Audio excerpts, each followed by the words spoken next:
guys, welcome back. Today is episode 2 of our Magic the Gathering themed D&D game. I do have all of my same players. We have MoxRuby or Ruben Bresler, our DM. We have Airball, Covertgoblue, Covertgogina, and myself, all Degen members. And this is our Degens and Dragons game. We have a couple of quick things to go over before we actually start. We'll do a little character recap as well.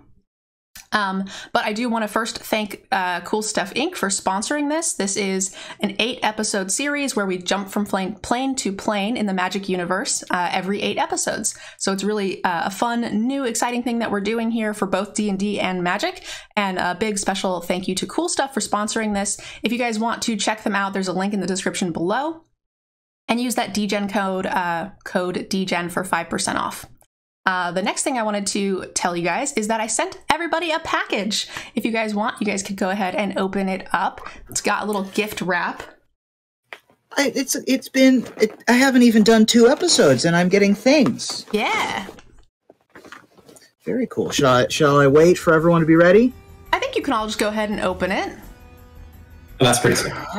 So this is a non-sponsor, but this is a player gift. I actually got one of these for myself and I loved it. So I reached out to the company and told them that this product would make a wonderful gift to my players, and they loved what we were doing and wanted to share their journals with you guys. So this is the Hero's Journal. Comes in a neat little book and a bookmark and everything. And again, this is a non-paid sponsor. It's just a player gift.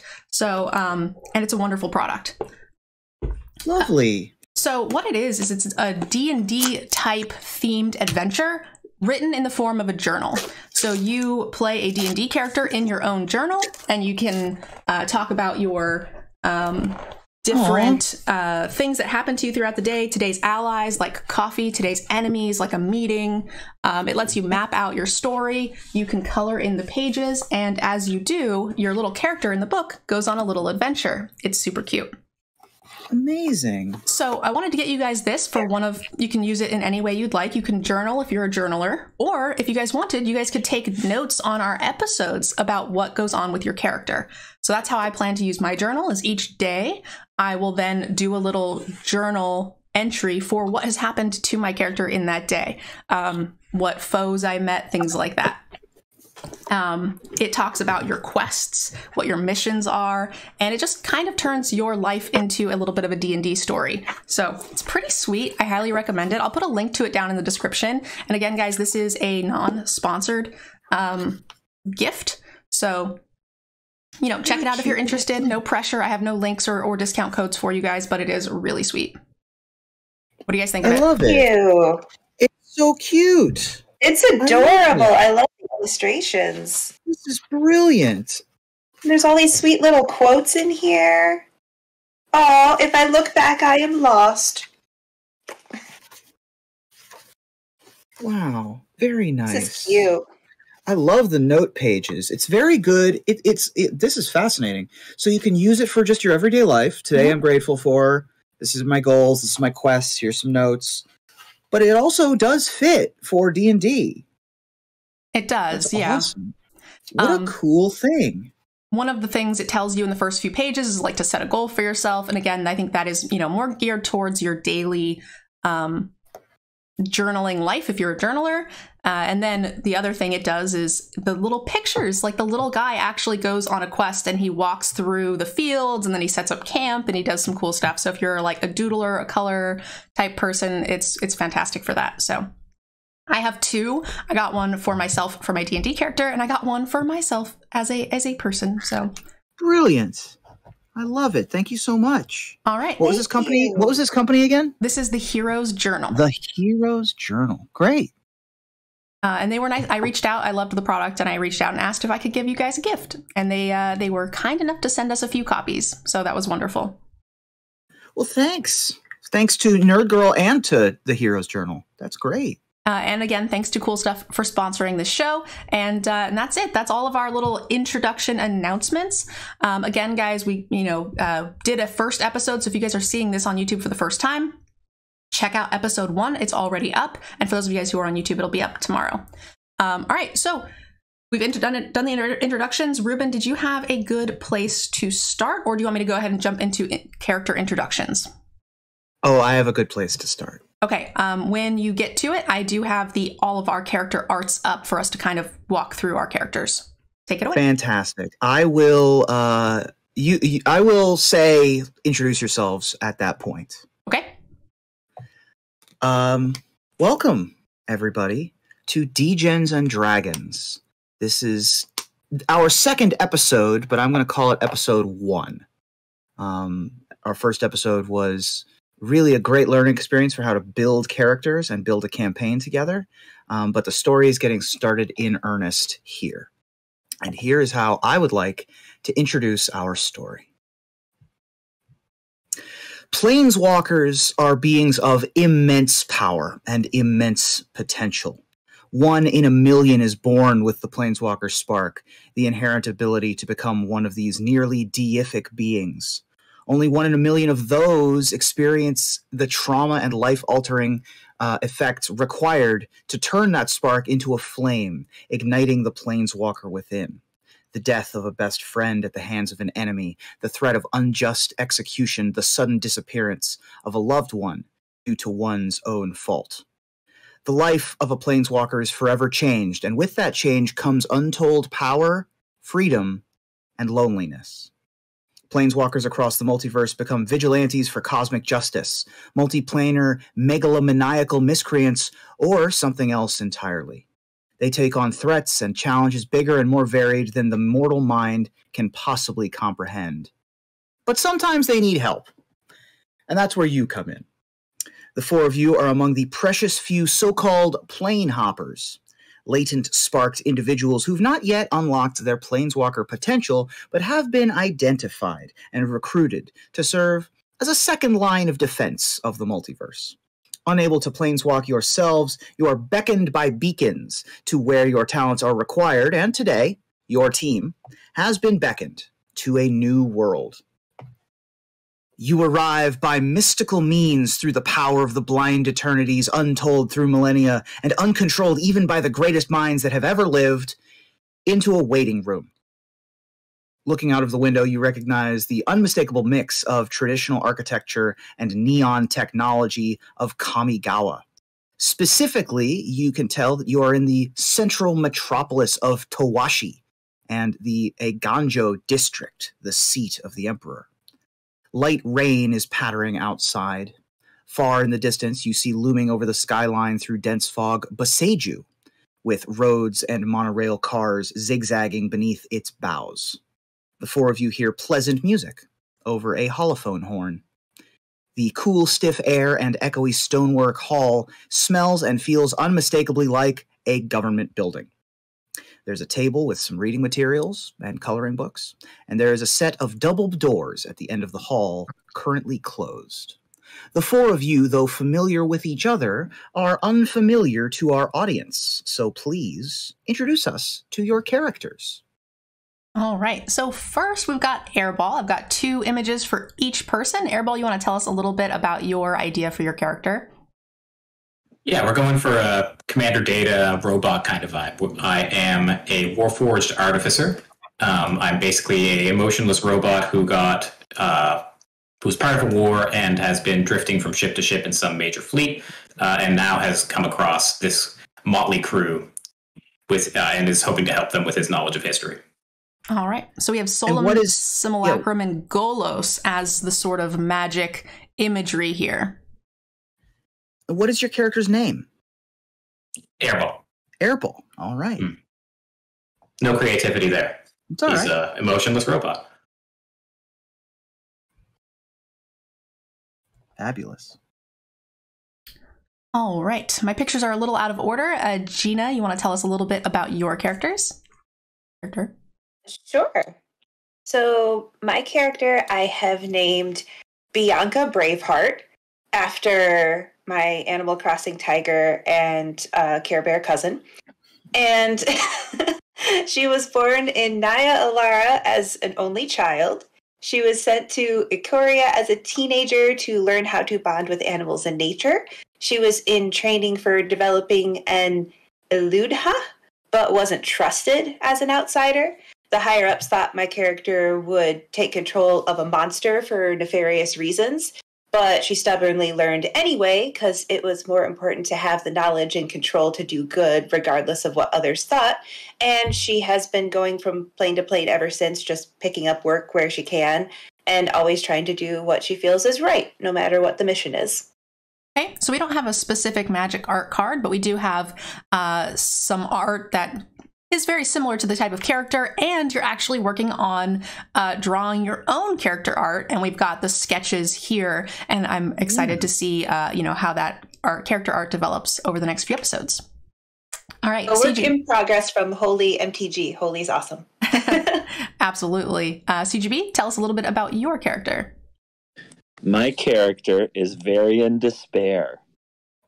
Varian Despair is very, very moody because very bad things have happened in his past. And he's a human rogue from Dominaria, but tragically has no recollection of exactly where he's from on Dominaria. Okay, I like it. Dominaria is an awesome plane. So we've got Agent of Treachery and Soaring Thought Thief for your art inspiration of your character. This is how you envision yourself in the game. Myself, I am from the plane of New Capenna. I am a human paladin with a little bit of a dark side. I'm actually going to be playing an enforcer from one of the mobs on New Capenna. So I kind of envision myself as a Fiend Slayer paladin with a hint of a darker side here with the Forsworn paladin. So it's going to be sort of armory, tanky, but with a dark side. And we're going to break some kneecaps and have some fun as the enforcer of the team. All right, so that is our character introduction. We'll let the DM take it away. And what was your character's name? Jen. Nerd girl? Jen. Got it. And you're human? I believe so. Yes. All right. Awesome. Let me see. Neutral. All right. Cool. Just taking some notes. So you are in this waiting room. There is today's newspaper. There is some old magazines.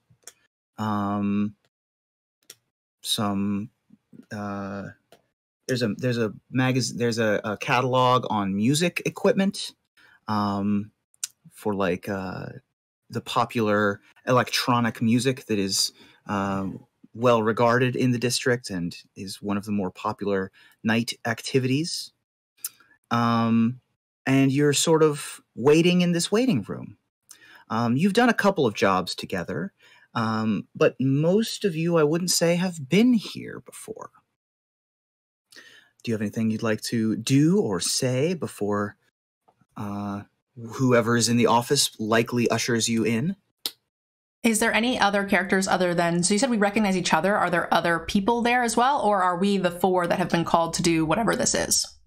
There appears to be no one else in this particular chamber. It is a large hall that looks like it has enough benches for many people waiting for whoever is in this office. But currently, it's just you four. Okay. Can I read the newspaper and magazines for any special current events that are going on? Sure.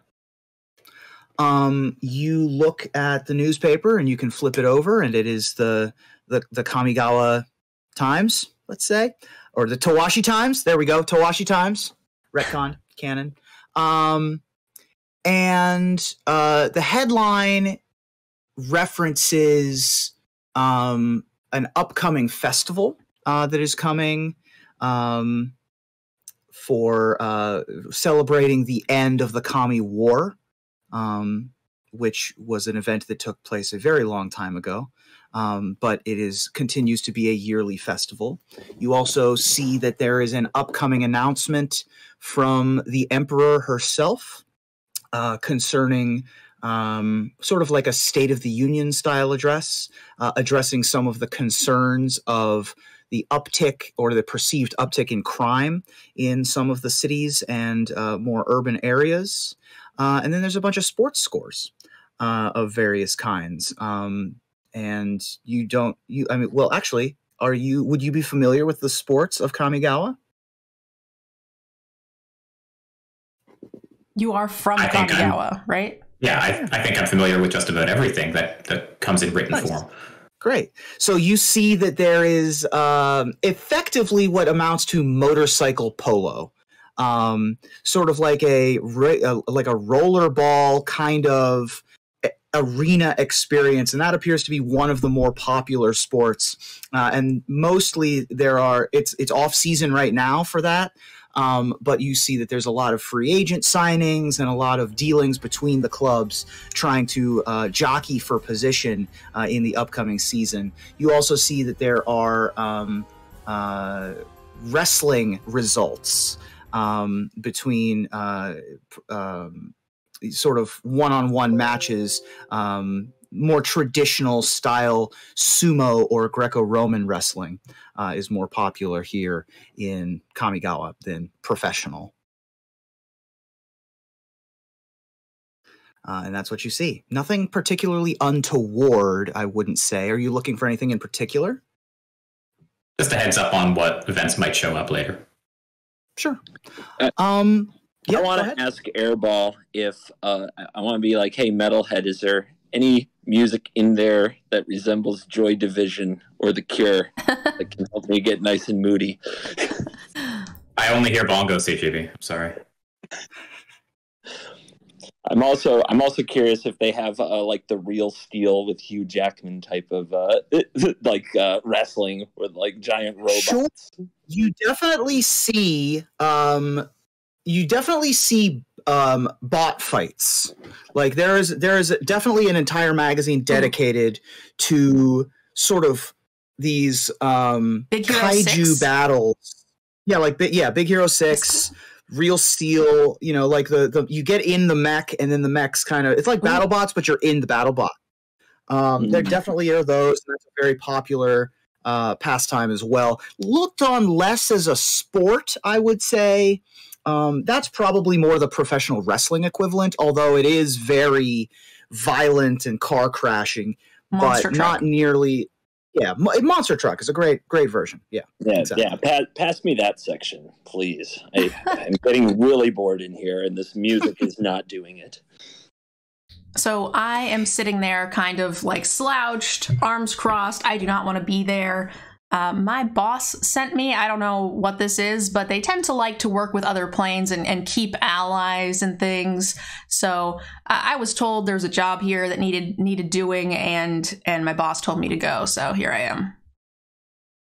I'm standing, staring out the window at the rain. Very nice. After a little bit of puttering around and waiting for whoever it is that has called you, the door opens. And a well-appointed, nicely dressed, not fancy, but clean, government official, young man, glasses on the bridge of his nose, clean cut, a little bit of gray coming into his short hair, looks at you all and says, the boss will see you now. Please come in. Okay. I stand up and start heading in. I've got a lot of armor, so I'm a little clinking, but that's fine. Likewise. I've been pacing, so I'm eager to go. You can hear the whir of my servos as I follow the group in. Great. As you enter, you are welcomed into a beautiful half circle office. The wall that you enter through is itself the flat side, and the rest of the office has a 180 degrees of windows looking out over the Tawashi skyline.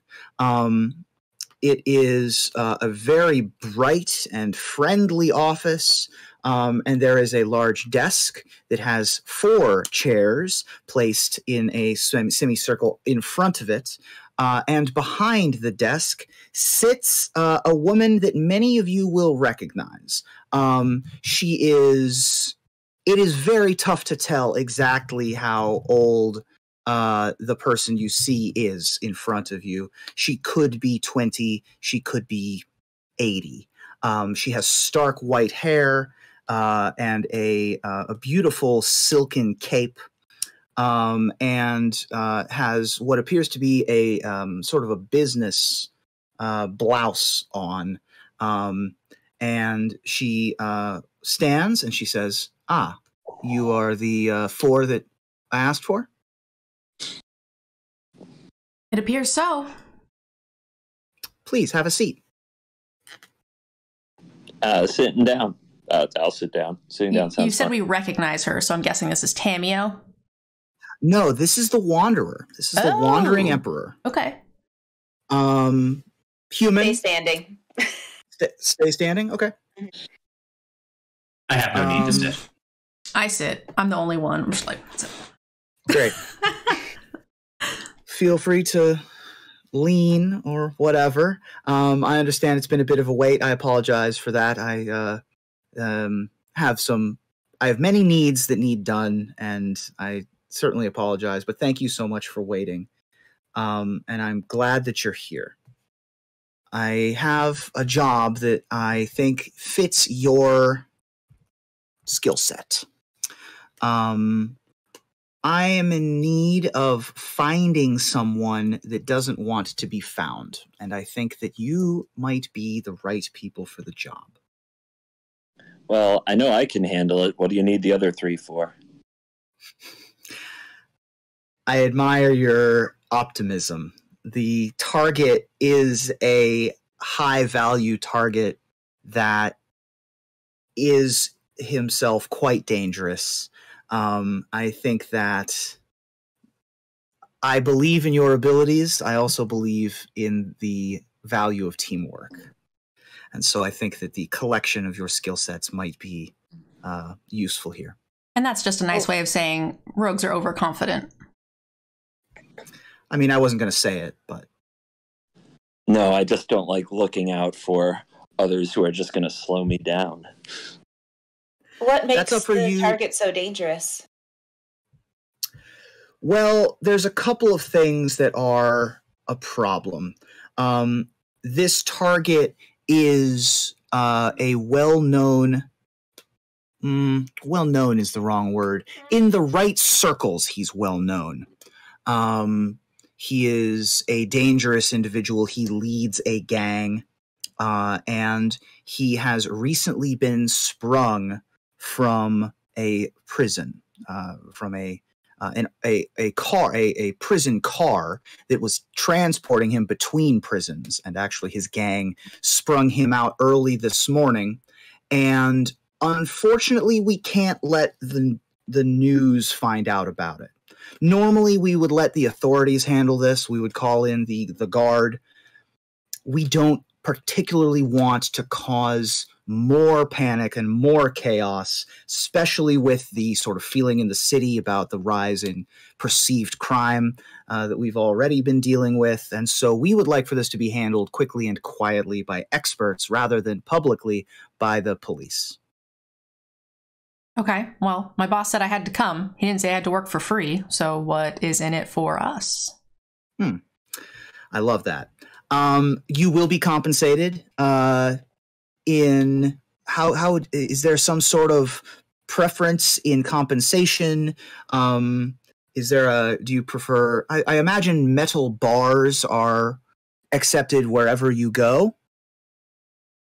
I assume so. They're a tad bit heavy. I was thinking something more along the lines of like jewels, a little easier to carry between the planes.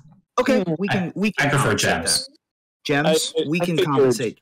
Future Kamigawa would have some kind of a Bitcoin I could take with me. Ooh, I'll take a companion animal, actually. Right. Well, we won't be paying you. We won't be paying you in animals. We also won't be paying you in non-fungible tokens, because while they may be accepted here as currency, it is unlikely that they would be accepted most anywhere else that you travel to. So something more ubiquitous tends to be the modus operandi for paying plane jumpers. If you would like to be paid in in like gift cards, we can certainly do that. But I'm trying to look out for you in the future. Gems we can accommodate. We can find some diamonds and sapphires and rubies and things like that. Gems will do. No iTunes gift cards here. I mean, unless you want them. Like if you want to get paid in gum, I will pay you in gum. Gems will do. Gems will do. Great. Let's see here. I would say that the rate for this job would probably warrant 100 standard credits worth of gems per person, of course, which would certainly fund your adventure and your mission investigation, as well as leave you well compensated afterwards. I can probably get 16 wild cards on MTG Arena with that. Probably. You could probably get a full mastery pass, would be my guess. Is this 100 for the group or 100 each? 100 each. This would be a grand total of 400. I would pay 100 up front, and then the remainder would be paid upon reception of the individual. It is important that we recover this man alive. However, we do need to have him for questioning, and he is a state alive. So breathing. So we'll take the 50 up front, but that won't be part of our pay. We'll take 200 for what we'll need to make this happen, and then we will be paid 100. First roll of the campaign. Go ahead and make a persuasion check for me. Okay, I can't see my character stats very well because I'm still blind, so I'm just going to roll the die, and then you can tell me if I made it. Okay. Hiya! Oh, I rolled a 6. Boo. It looks like you get +4 to your persuasion, so that's a 10. She will look at you and she will say,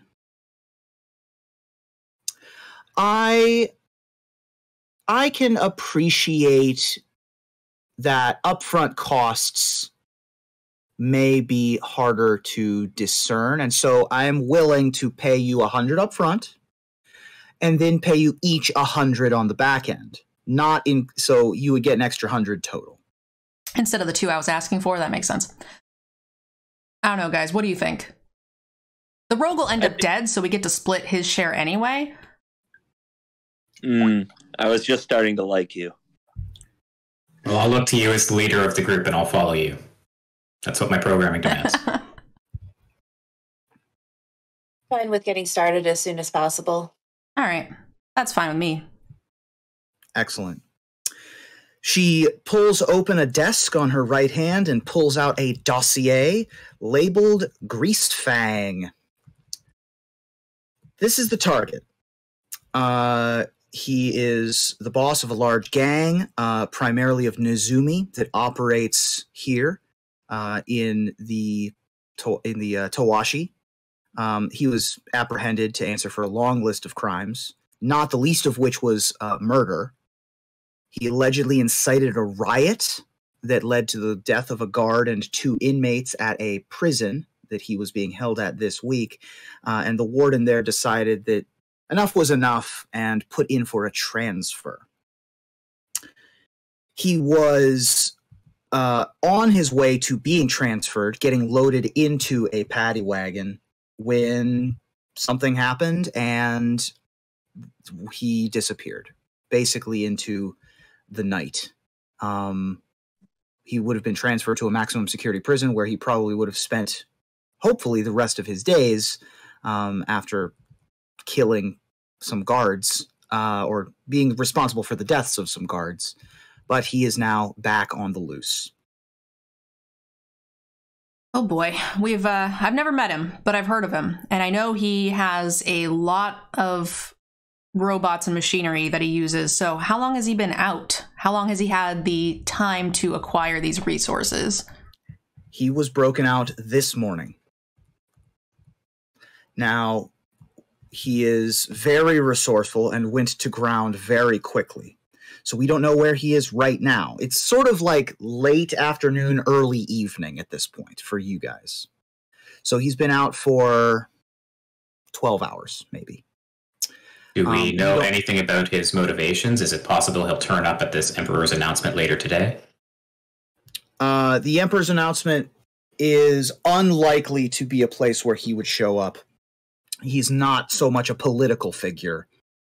I think that he is probably recouping, laying low for the time being, and perhaps planning some retributive attacks on one of the rival gangs as well.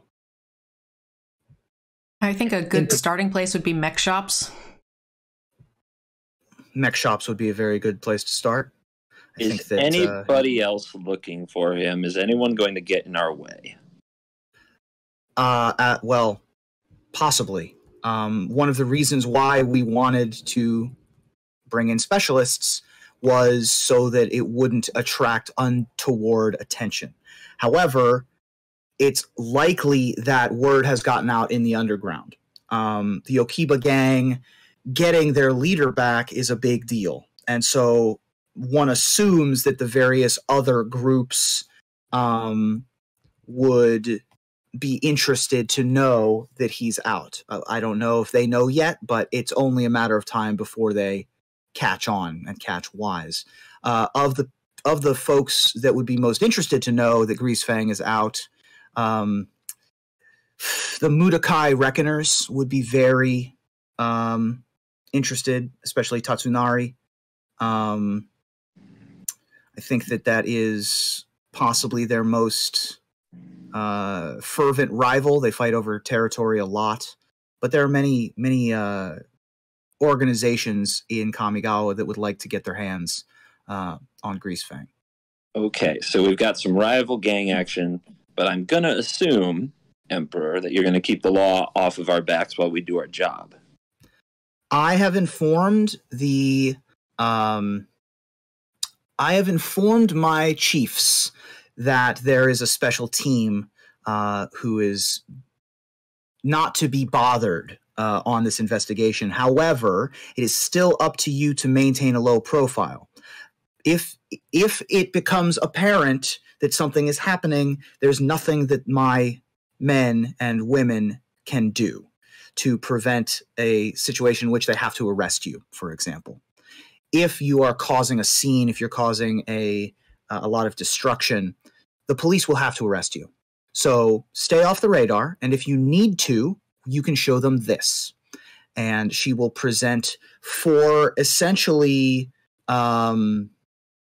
like credit cards almost, or identification cards. Get out of jail free card. They have like metal etching at like 45-degree angles in them, and they say, well, they don't say anything on them, but they say, I'm with her. Right, they have a computer chip in them. And the Emperor says that if you are ever bothered by the police and you are in enough of a private situation that you're able to show them this should suffice. If you're looking for a low profile, why'd you call Cat Lady here? He does stand out. There are specific circumstances that require specific teams. You 4 have worked well together in the past, or so I've heard, perhaps not as well as I'd mentioned, looking kind of askance at Varian. But you have experience with gangs. You have experience with gang bosses and gang activity. You have experience with stealth and espionage and searching and looking in dark places and weird corners. You have experience with the knowledge of Kamigawa. You have a reservoir of information at your disposal. And, forgive me, but if you want to catch a rat... It's obvious. Fair enough. Fair enough. All right. So, I think that's all the information I need. I thought we were catching Greasefang, not a small rodent. Humor's not going to work here on this man. Greasefang is a Nizumi. This is going to be a long mission. If you require anything from my offices, please don't hesitate to visit the vehicle bay downstairs, as well as the armory or the inventory. Please let me know how my people can be of assistance. All right. And last thing is there is going to be a delivery point for the apprehended, okay. which is in the dossier and slides the dossier across the table to you. Airball, you know where the mech shops are in this town? Processing. I believe so. Great. Roll a, I guess this would be history for you. Okay. Could be intelligence. You want to roll for me? Could be intelligence, could be investigation as well if you're instead looking for them. You rolled a 10. And do you have a bonus to history or investigation? Sure I do. I have a +4 to history and also +4 to investigation. Perfect. With a 14, you definitely know of some mech shops across, especially in Towashi. You are well aware of some of the more popular hangouts, for sure. Okay, great. We're going to go to Hank Yoshido's mech shop on the corner of Portage and Main. Hank Yoshito Tech Shop.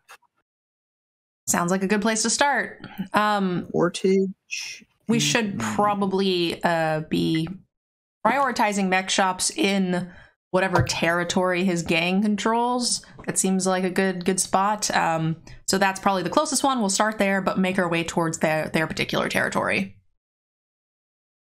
Is this in walking distance? Do we need transportation? Oh, we need. Yeah, I would say that you are a bit outside of walking distance. You could make it, but it's rainy and cold. You know what I mean? You could make it in like an hour, but that doesn't seem like fun. There is the subway. There's above ground transportation. You could take a taxi. There is also the vehicle bay that was offered. Are there any snacks in the office or in the way out that we can just nab since we might be gone a while and you never know? Make an investigation check for vending machines. While he's looking around, I'm just going to say we should probably get a vehicle because the last thing I want to do is smell wet cat for the rest of this trip. How do I investigation check? You roll a d20 and then you'll add your bonus that you get to investigation, which will be in that second column of your character sheet. In the second column. Investigation. What am I looking at? I'm looking at the wrong thing here. Okay, I found it. It's I got +5, and I rolled an 11. Great. So 11 plus 5. So yeah, there is. What are you looking for? Oh yeah, I want jerky. Whatever.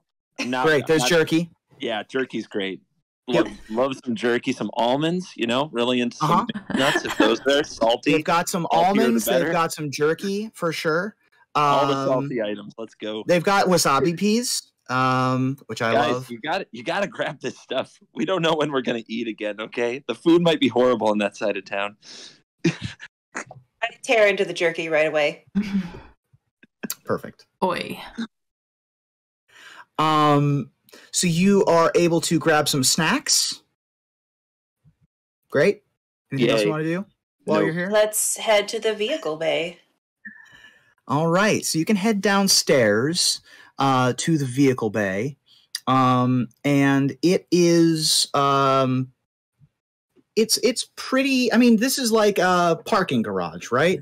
So this is a well-appointed and well-cleaned place that gets dirty very quickly because cars are just like, driving in. There are high-speed bikes. There are sort of suits that you could put on, that some of the cops put on to be able to go outside and have a little bit of protection. There are also just cars, like vehicles that you can drive around and have wheels. And so those are at your disposal.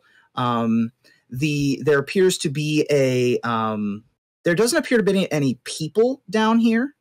However, there is what appears to be a plinth, a robot person who is down here and says, "Hello, can I help you?" Greetings. You talk to it, Airball. You're probably related. Okay, that was kind of funny. Designation, Airball. Opportunity, vehicle. Would you like a vehicle? Would you like 4 vehicles? Or would you like transportation? 4 vehicles. I think we should take 2. 2 vehicles. 4 vehicles. All right, whatever you guys want, but I mean, 2 of you guys are not particularly athletic. I don't know. Do you guys drive so well? What does being athletic have to do with driving? Side note, I kind of assumed that would be good for like car chases, being all quick and agile. I'm guessing it's an athletic check? So the way that vehicle combat or chases work is are you proficient with the vehicles? Some characters are, some characters are not. That is a specific thing that you can be proficient in. Mm-hmm. That means that you would add the +2 bonus to whatever the check is. As the Dungeon Master, I would decide whether something is a different type of check or not. Traditionally, a vehicle check is a intelligence check to be able to know how the direction is that you're turning. Depending on the type of vehicle, it could be an athletics check to be able to like really wrench the steering wheel. It could be a dexterity check. Okay. If you're driving a tightly turning vehicle, things like that. I also our requirements are. Go ahead. I would assume Airball would be proficient at vehicles, but maybe not exciting in like taking risks in a big chase. And maybe that's the difference. And that would be the point where CGB or Jen would jump in instead. The more I think about it, I don't even want to drive. We can go with 2. I can see your character just kind of like brooding in the back seat. It's fine. It's fine. I just want to share my turkey. Crap. And I'm not a driver, so. I actually think, don't I have some sort of proficiency with a vehicle or something? You do. You are proficient with land vehicles. There we go. All right. I guess I have to drive, guys. So do we have like a mystery machine van and you can just be the driver? God damn it. Well, let me ask the robot for recommendations based on status and based on which one's quietest and which one would be better in a street chase. Processing. Options include high-speed hover bikes, seats 1 each. Brute suit, seats 1 each. Dragonfly suit, seats 1 each. Surge hacker, seats 4. And looking at other magic cards, hold on. Colossal plow. What was that? Colossal plow. That's not from Kamigawa. What? Colossal plow? Sure, they have a colossal plow. What? What's a vehicle that you want? Like, what's a? Let me see what there is that's good. We're not giving you an Esika's chariot. No. The Surge Hacker's pretty boss. It has menace. That would only seat 2 anyway. He's a 4. The Seeker's Chariot? No, Esika's chariot. Oh, that's true. If it depends on which version of Esika's chariot they have. Well, you know which one I'm voting for. I guess they would have. Yeah, you can take a Surge Hacker Mac. That's an easy one. And so from around the corner, this robot tugboats into view a vehicle that, while it has wheels, its wheels look like they're made of arms. And as it comes to a stop, the arms unfold and it sort of like comes to a resting position in front of you. Do I notice any issues with the mechanics of the vehicle? Anything in the way it's about to fall off? Make an investigation check. Okay, or using whatever skill you think would be useful here. If you have proficiency with something like tinker's tools, perception would be fine. You rolled a 1, so... Excellent. Oof. So that's a 5. This vehicle looks great.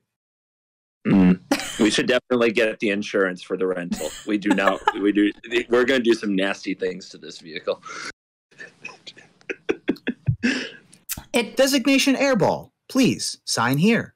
And a sort of light up pad comes up in front of you that is a standard, like, I accept responsibility for this vehicle as we're checking it out from the government, basically.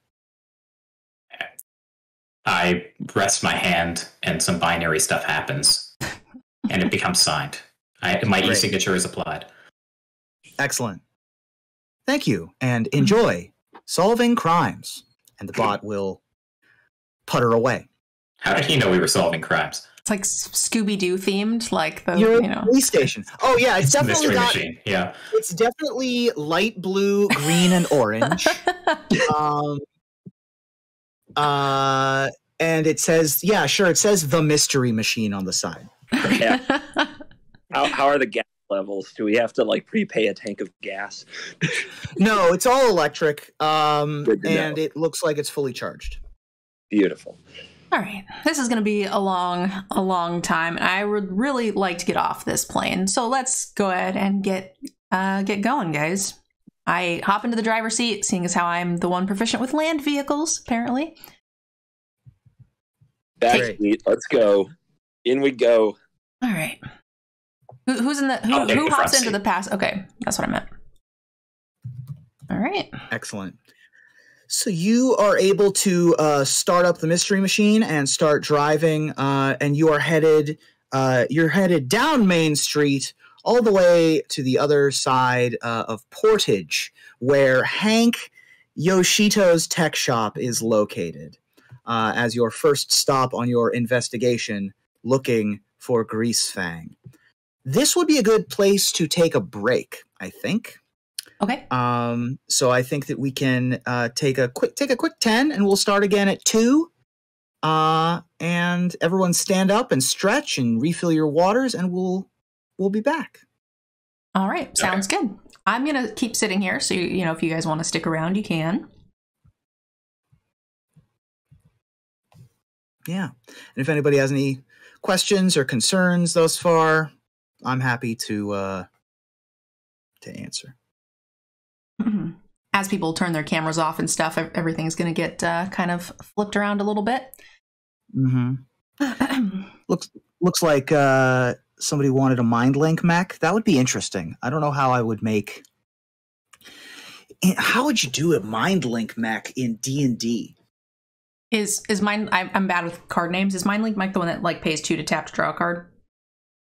No, that's Reckoner Bankbuster. Oh yeah. Mind Link Mech is the one that like you crew it with a creature, and the Mind Link Mech becomes the creature. Except for that it's a 4/3. Except for that it's a 4/3 flyer. Okay. Right. So it would be like no. Is Mind Link Mech the one that like crews other vehicles? Oh, is that what it is? When it crews, is it the blue uncommon? Let me look. I'm very bad. Mind Link Mech. So Mobilizer Mech is the one that, yeah. I mean, there's 2 M mechs in this set that are blue vehicles, so easy to confuse. Mobilizer Mech is the one you're thinking of. Gotcha. Real quick, for those of you guys popping in, welcome. I have been MIA for a little bit. I had some LASIK surgery. If you're confused as to why I have glasses, they have no lenses because I am not comfortable with my naked face yet.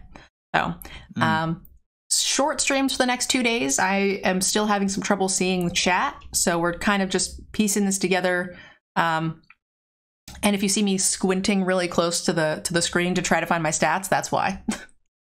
I had a LASIK a couple of days ago, and I'm just still recovering. It was the PKR, which is the much longer recovery time, and your eyes have to heal because they don't have the like extra flap thing that helps make your recovery time like a day.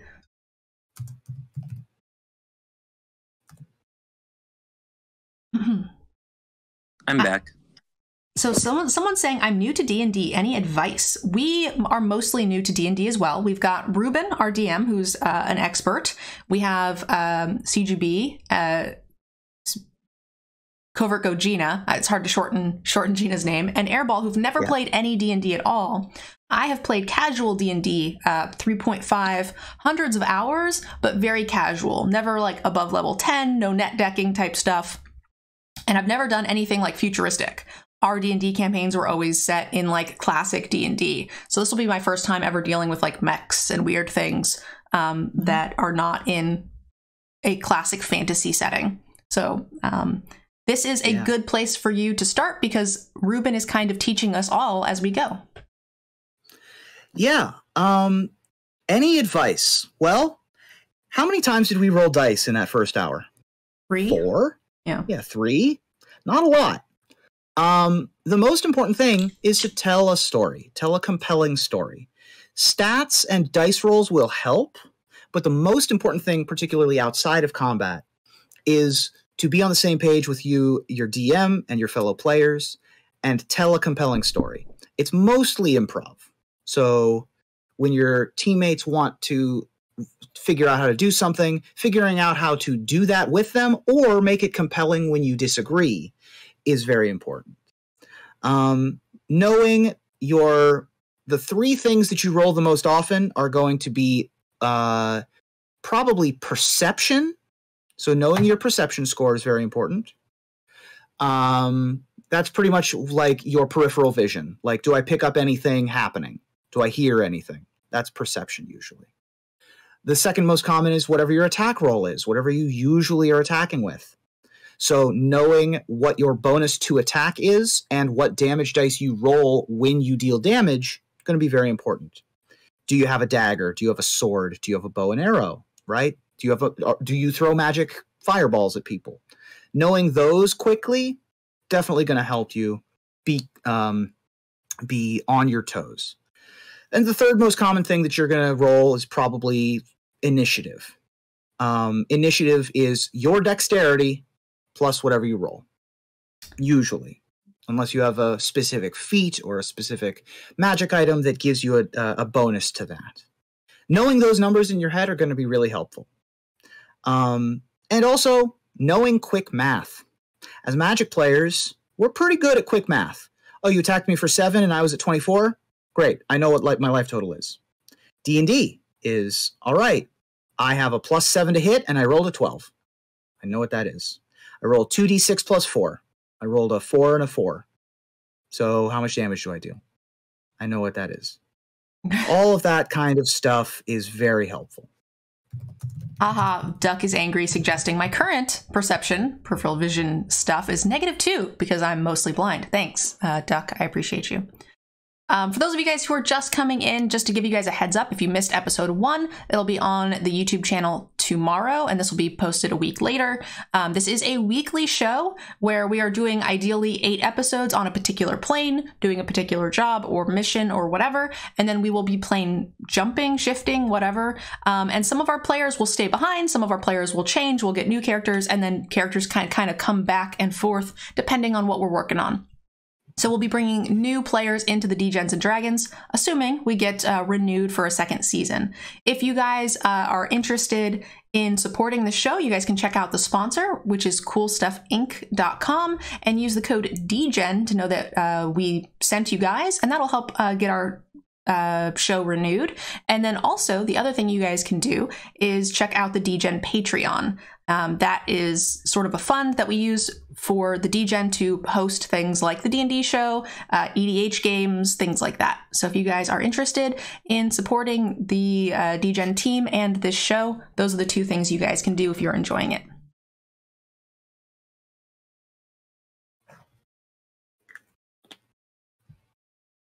I'm back.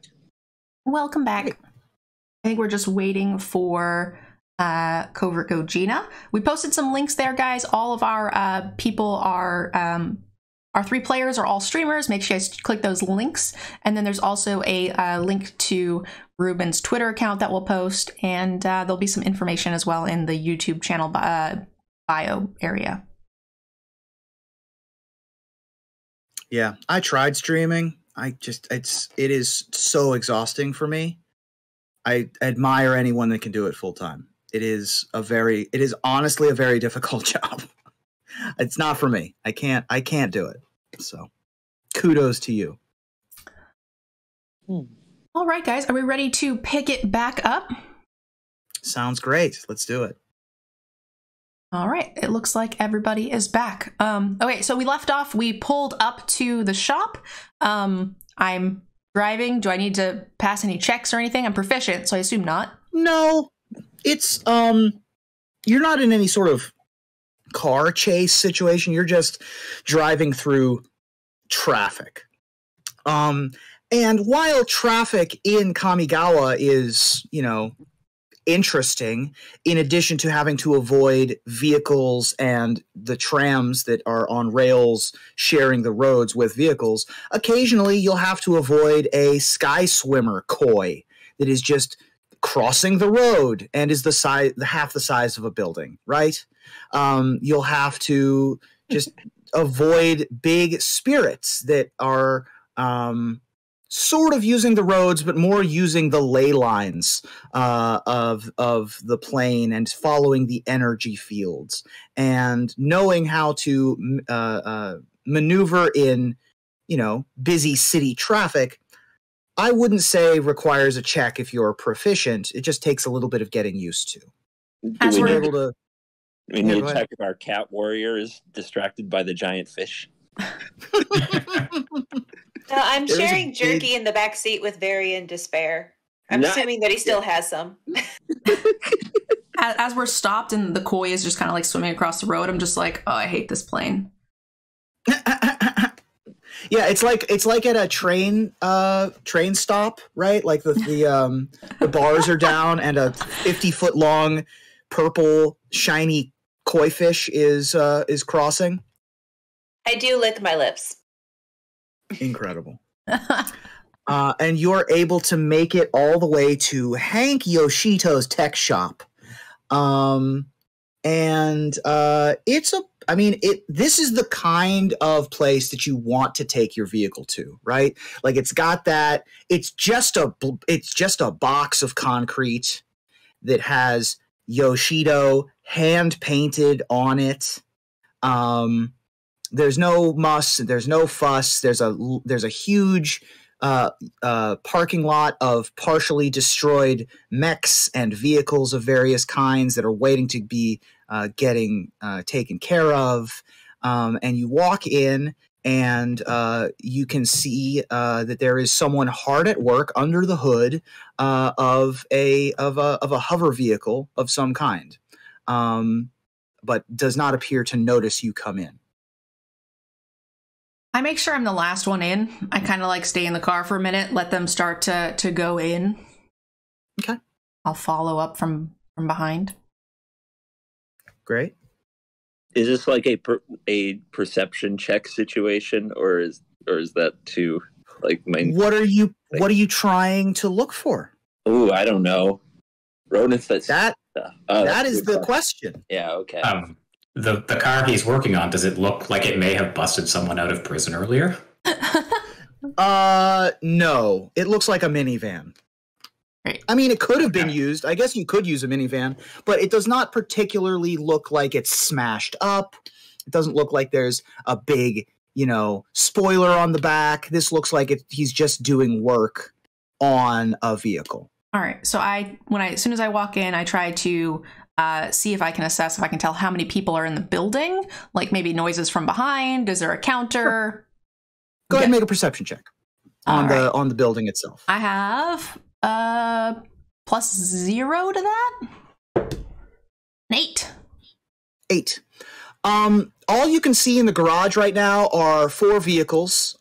2 of which are up on lifts, 2 of which are on the ground, and only 1 person appears to be in the room, although there appears to be a small beetle droid. Like there are a couple of little beetles that appear to be carrying tools and moving things around in the shop, but you don't sense any life forms other than the one that is behind the hood presently. Can I tell what kind of person he is? Like, as far as, is he another mech, or is he... He looks like he's just a person. Human? Well, you can't tell if he's human yet. He's humanoid. My eyes are tracking the beetle droids, but I'm kind of letting others walk towards whoever this mechanic is, and I'm kind of trying to walk around the room a little bit and see if I can scent anything. Can I maybe smell a rat anywhere in the vicinity? Good question. I would say make a perception check. Do you have advantage on smell? I've got +2 on perception. Do you have an I'm not ability sure called about smell. Keen senses, perhaps? I don't see it listed. That's fine. I would say I'm going to give you keen senses. I think that it makes sense for your character. When you make perception checks based on smell, I'm going to let you roll with advantage. Now, the way that advantage works is in D&D 5th edition, advantage is you roll a d20 twice, and you take the better result. And then you add your bonus to that. A digital roll. I've got a 12 and a 19. Okay, the 19 is the higher roll. Is that with the bonus already added? No. Okay, so then you'd add your perception bonus. So 21. 21. And oh, by the way, for those of you paying attention at home, disadvantage would be the same thing, except for you take the lower of the d20 rolls and then add your bonuses afterwards. A 21 is pretty darn good. You get a good smell of this place. And you probably don't love the smell. You're from wide open plains. You're from Naya, Ikoria. You can see the horizon. And Tawashi, you can't really. Like, the skyline is everywhere. And especially in a mechanical setting like this, you smell grease, you smell gas, you smell burning engine, you smell cleaning fluid. With a 21, though, you do smell like air freshener. You smell incense burning. Smells a little bit like sandalwood that is attempting to do some amount of work to counteract the fumes, the noxious fumes that are in here. You do not smell anything that signals to you that this place has rats, or that anything that you would that with your knowledge base would signal to you that rat folk have been here either. You don't know exactly what that smells like, so you're taking a bit of a leap here, but nothing says, aha, I smell a rat. I wrinkled my nose in disgust. I'm gonna kind of sit back. I'm not the smarter of the characters, so when it comes to, I think, initiating conversation or some sort of conflict, I think I'm the tail end of that conversation. So I'm gonna let either the smart ass rogue or the smart robot man take the lead here. I think it should be the rogue. I have negative to charisma and stuff. Oh my god. Do I have to do everything myself? Offer him some jerky. He'll open up to you. No, I'm saving that for myself. All right, I'm going to try to go around the vehicle and approach the humanoid figure. Great. Are you doing so obviously and with intent to hand him some jerky, or not hand him some jerky, but to just get his attention? Nope, I'm keeping my jerky. It's mine. I'm just trying to get his... I'm under the guise of somebody who needs their mystery machine tuned up a little. Cool. As you come around, the man pulls his head out from underneath the hood and slams the minivan hood down and looks up at you, and he has white and blue features. This is a moonfolk person, and he is wearing a what equates to a baseball cap. He's got a lot of grease smudges on his face, and he's wiping his hands with a rag, and he says, "Hey, man, how's it going?" Well, not as good as it could be. As you see, my beautiful mystery machine over there, it actually just blew a sparky I don't know what it was, but the robot said it blew a thingamajig, and I need to get it worked on. But I got some bad history with going by official channels. I need a little bit of an off. Say no more, man. We don't talk to the cops here. Whatever you need done, we'll get done. I'll take a look at it. Go ahead and pull it around the corner. Is this your group here? We friends? How you doing, friends? Say hi, friends. Greetings. I pulled my paw back. I had been holding down one of the beetle droids, and now I'm just waving. It skitters away. It skitters away, turns back to you, and goes, humph, and then keeps skittering. Airball, would Hank recognize you?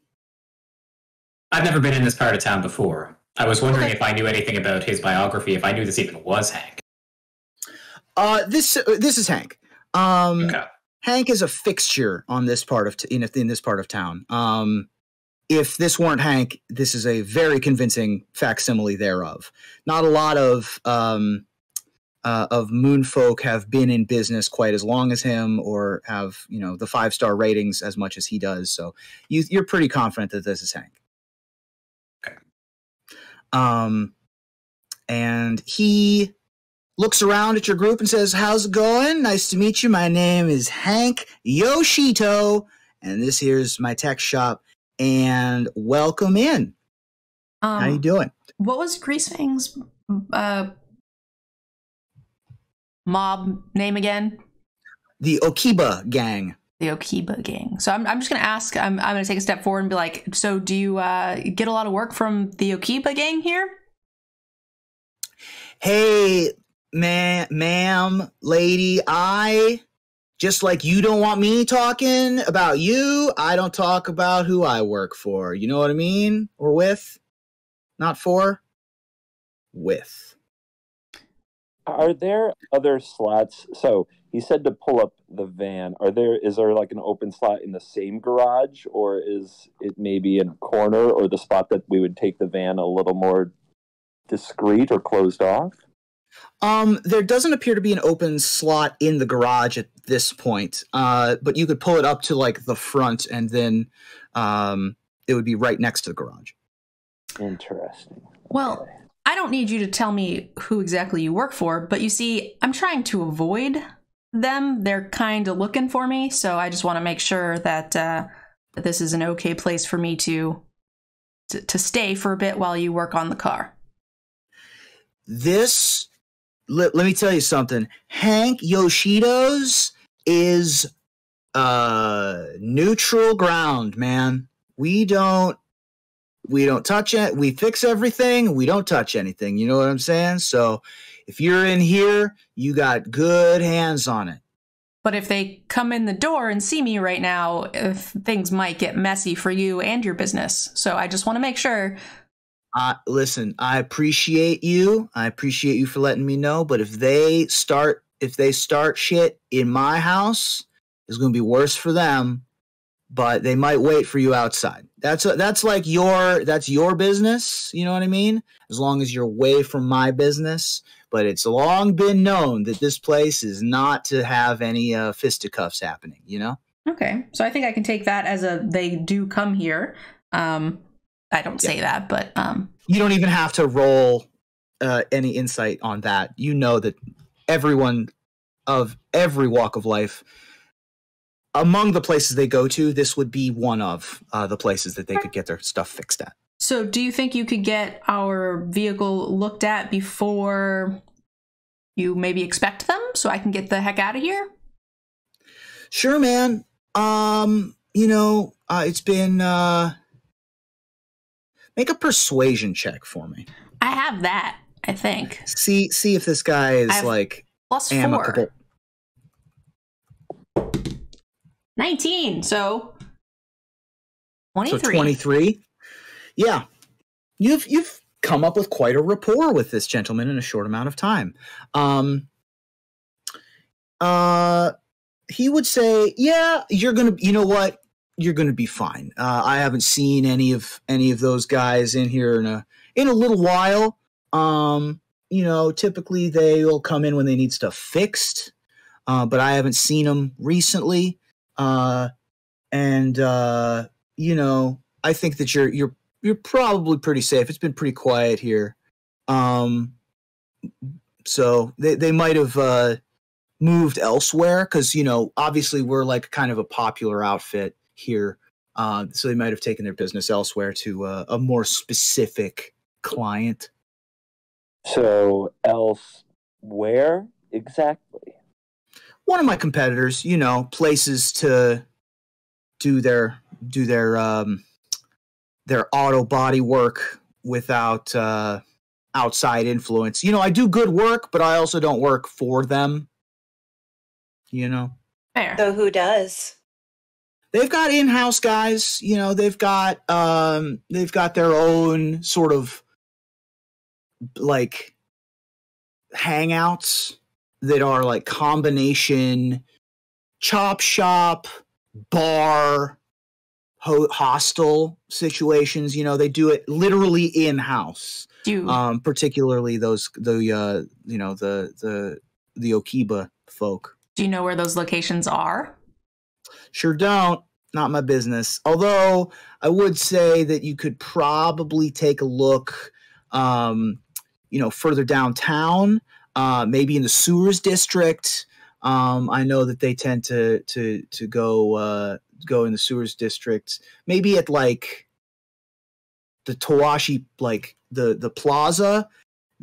What's it called? There's like a square where all of the market folks set up their carts and they have their market festivals and they sell their goods and their wares, and then they take them away at night and sort of have like a moving marketplace. I'm pretty sure that they tend to hang out in that area. Hank, have you heard of any vulnerabilities, like zero-day exploits in car operating systems that we might be able to use in our dealings with our mystery machine? Well, I mean, there's always upgrades. You can always make a vehicle better, right? I'm more looking for ways to hack an enemy vehicle or a competitor vehicle. Interesting. I mean, make a persuasion check here. An 11. No, airball. I know. He had me roll. She's rolling for airball me. rolled the 11. Got it. And I have a -1 to persuasion. Got it. Yeah, I wouldn't know possibly where to get that kind of tech. I'm a above board outfit. Of course. Okay, he's been very helpful. I think I start to head towards the door. Our money that they gave us for finding stuff, I'm assuming that's just like physical. It's not like on a card. It's up to you. How would you like for it to have manifested? I think physical would be good. Great. It is physical. Okay. 100, I don't really know what would be an appropriate amount. So this is sort of off book here, guys. What do you think is like a tip? Because we might need to come back 69. here. That's a lot of 100. Airball, we are not giving him 69, whatever our credits are. I would say that each credit is like, consider it dollars in this case. But $100 to bribe people and stuff's not a lot, right? No. That's all it gave us? What a cheap government. $100? Okay, how about this? We'll make it 1,000. We'll make it 1,000. 1,000 up front, 4,000 on the back. Okay. So... Except for that it is in so it is still 100 credits. It just is like one credit is $10. Okay. You know what I mean? Yeah.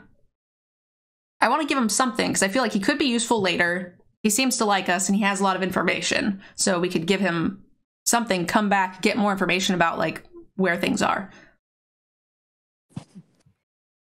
While you look in your pockets for something to potentially give him, can I look around if there's anything that he's just left around that I could just snatch? Okay. Make a perception check. Or what are you looking for in particular? Just anything? Oh, so I was trying to think of like some kind of, if technology is stored on like chips or something that maybe could do that hacking thing that Airball was thinking. Sure. All right. I would say make an insight check, actually. Make an insight check for me. Insight check. Okay, I have a +2 on insight, and I'm rolling a 20. Your D20, yes. Oh, I rolled a 6. Okay. You don't pick up. You don't know where Hank would keep his usual, his important stuff like that, and he didn't really, give you much in terms of a read as to where that might be. So, you look around and you can find some chips, but you're not entirely sure what their use is. I'm going to give him 5 credits, so $50, giving us 95 credits left, and I'll just kind of keep track of that. Great. Well, thank you so much for coming in. Hey, you're come back anytime. It looks like your Surge Hacker just had like one of its plugs was loose. So I tightened that up for you. There's no charge on that though. That's easy peasy. I just appreciate you giving us some information. So yeah, of course. Come back anytime. All right. To the mystery machine. I start walking out, and I say, "Where?" If you wanted to try to lift something, like just anything, make a sleight of hand check. If you're trying to rob a little something off the table. If I'm gonna try to snatch one of those chips, okay. If you're trying to snatch a chip, make a sleight of hand check. So that's is that always a D20? D20, and then add your sleight of hand bonus. I rolled a 7, but I have a +5. Okay, 12's enough to pick one up and put it in your pocket. Mystery. Go ahead and mystery chip. There you go, mystery chip. Do these plug into the vehicle somewhere? Is that how the technology, do you think, works? Or at least it's like a USB drive, kind of. Okay. It's like a thumb drive, and there are places in the desk or in the dashboard. That's the word, for you to plug in chips. Okay. Who wants to see what's on the chip? He says that as soon as we walk out, like he's like, "Hey guys, who wants to see what's on this?" Fan at least. Let's get to where we need to go first. Airball, where is the? He suggested the downtown sewer district. Where's the nearest mechanic shop in there? Let me pull up Kamigawa maps on my phone here. Air Google. Yep. Mm-hmm. So you are able to pull up your KPS device and find the fastest route into the downtown. We are getting into the evening now, and it is hustling and bustling in Tawashi. It is a popular place, and you're able to get down to the market district where the normal daytime, perhaps farmers market stalls have closed up, but the nighttime stalls full of food and music and people selling kitschy shirts and interesting puppets and odd tchotchkes. The noise is raucous. The atmosphere is fun. Lovely smells from various chefs and fireworks and lots of different things like that fill the air, and there are hundreds of people about, and you're able to find a parking spot, which is not terribly difficult, although most people probably take the train in and out of town. So you're able to find a parking spot, and the meter is negligible, so you don't have to take any money off of your out of your docket there for spending money, but you're able to step out and You're in a happening party location. Okay. Can I use my hearing to try to pick out any interesting conversation streams? Sure. Go ahead and make a. Would you like to use perception or investigation? Are there people that you're like trying to listen in on specifically, or are you just trying to pick it up in general? I'll pick it up in general. I'm a curious robot. Great. Do a perception check then. Okay, I get +4 to whatever NerdGirl will roll. All right. 16. 20. Nice. Very good. I mean, there's lots of topics of conversation. There are people who are, talking about the upcoming wrestling matches and robot fights. There are parents with children who are trying to get kids home as it's getting a little bit too late out. There's a couple that are arguing about their current relationship status and who are we and what are we? Where are we taking this to another level? What's the deal?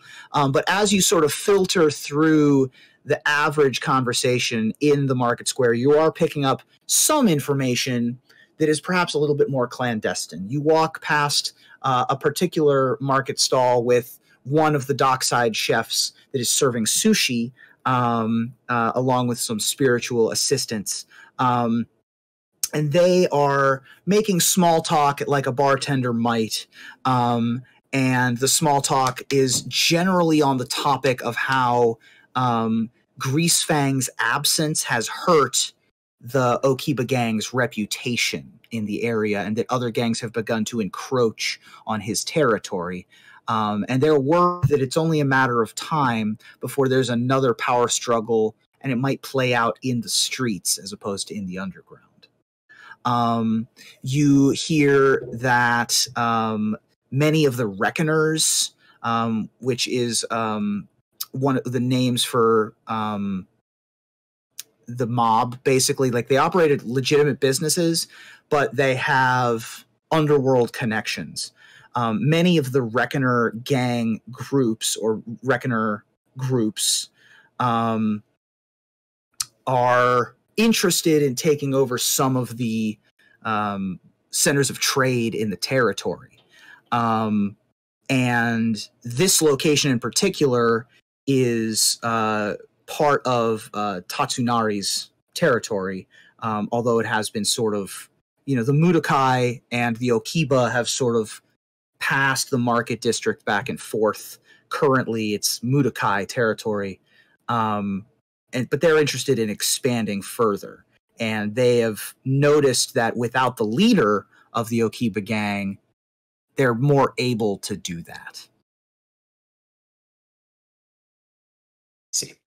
So he's the only one that hears that. So I am looking around for any sort of like jackets or anything that might show any sort of like gang affiliation. Mm-hmm. Go ahead and make a investigation check. +1. 17 total. Great.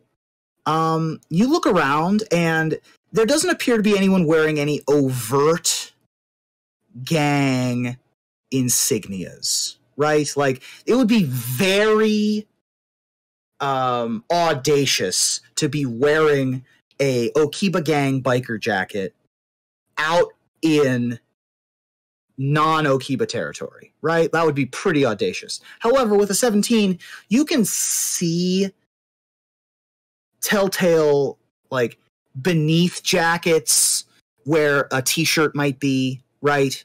You can see that there is the neon blue and pink insignia of the Okiba being worn by a couple of street toughs nearby. But do I see any other symbols for any of the other gangs? Like, that's mostly what I was trying to see, is like who openly has this territory, basically. Sure. You see a couple symbols of the Mudokai, specifically of Tatsunari, and their symbol is a large bullfrog with a big frowny face. Okay. Can't screw with that. So that is what you see. You see bullfrogs, like gold bullfrogs with like their hands doing this, sitting on some of the tabletops. You see little tchotchke bullfrogs that are for sale, little piggy banks. It is a common insignia here in the market district. All right. So the fact that I think I see some people walking around that are like secretly in Greasefang's gang in this territory that's very clearly not theirs, I think that they are planning something in the area. So I think we're in the right spot, guys. So I think something's going to go down here. What would you like to do about it? I just want to tell them, see what they think. What do you guys think? Well, I overheard this dockside chef talking about potential conflict coming up between the rival gangs. Maybe we should go talk to him. All right. Take it away. You know what you heard, so why don't you go and question him? If we need some extra persuasion, I'll help out. Well, I was going to suggest that we send the rogue or the cat in. I'd put my hood up. I don't think that in an area with people who work for a rat that a cat will be welcome. So I'm trying to hide my identity right now. And so I do not want to be the first person to go interrogate anyone. I think we should send in someone covert. Interesting. Could you be more obvious about it? Well, we can go up. We could send someone covert to talk to the people wearing the blue and pink shirts. All right. At the bar. The blue and the pink shirts. And those now, sorry. Yeah, the blue and the pink shirts are the Okiba folks. Yeah. Right. They are the people who are working with Greasefang. They are outside of their territory. Yeah. You don't necessarily know where Okiba territory is, but it isn't here. This is more Reckoner territory. This is Frogtown. This is more Frogtown, exactly. All right. And it seems like the chef who is making some sushi, he's got like a big white headband on, making small talk with people. He's super boisterous and calm. But you can keep an eye on that pair of street toughs while you walk over. I still think the cat should come. All right. So I will add, Bianca, you aren't the only cat girl who's out at party night in Kamigawa. I mean, there's lots of people out. Probably someone wearing that headset is out. You know what I mean? Like, just has ears on their headphones, and they're like dancing to one of the street performers that has like a turntable set out. You're not an unusual sight. Okay. all right. So I go with him. I'm going to suggest Airball, you go, Airball and CGB go talk to the bullfrog vendor. I'm going to go see if I can get anything out of these Okiba. Okiba? Is that right? Okiba, yeah. The Okiba guys that are hiding about in the general area. All right.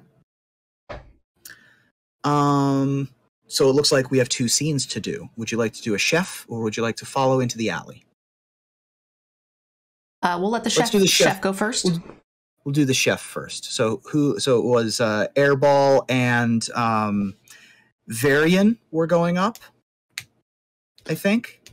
I guess so. I think I was too. Oh, okay. So the three of you all go up to the chef. He looks, middle-aged, I would say 40s, a little bit heavier set, very pleasant face though, clean shaven, and you see that as he is working, he's doing some sort of, in addition to being a master culinary expert, there is also extra sets of spectral hands around him that are also helping with organization and moving and plating ginger and rolling rolls and things like that. Okay. He says, in an attempt can I to get blend you? in. Okay. Yeah, In an attempt to blend in, I'll order a glass of grease. What? Glass of grease? Yes. Oh. For my aching servos. Coming really right up. use some raw fish. Hold the Fabulous. We got grease. We got fish.